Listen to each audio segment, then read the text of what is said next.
here today at Pillsbury United Farm. It's also a partner farm for Growing North and Project Sweetie Pie.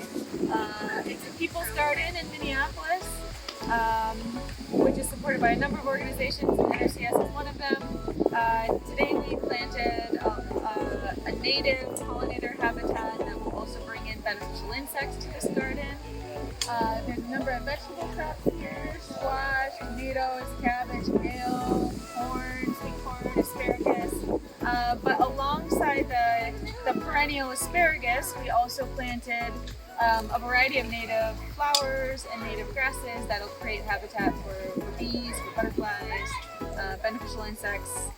They're all very young right now, small seedlings, but we mulched them, we watered them in, they're tucked in tight, and now they'll grow this year and really take off next year.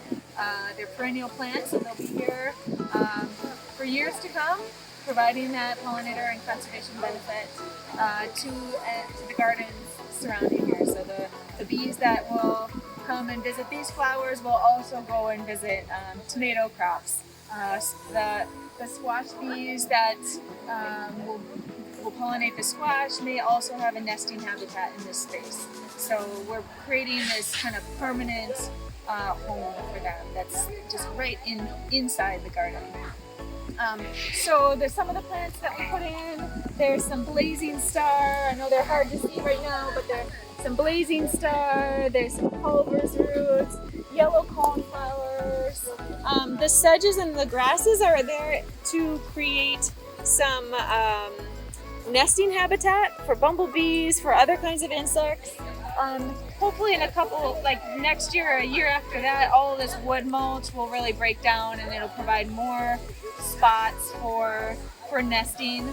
But the mulch is important for the initial establishment, just to help these plants really take off without a lot of weedy competition, keep moisture in the ground, and allow the gardeners and the youth here to focus their efforts on the annual vegetables while these plants are really working on getting their roots established.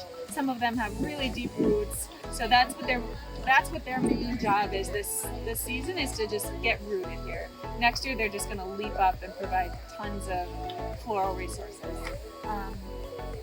Some of these plants have other beneficial uses that we selected purposefully, like yarrow. Some of the plants have other cultural uses. Like, for example, we planted a couple of aronia berry, or chokeberry is another name for it. They are edible to humans. They also are extremely attractive to a variety of pollinators.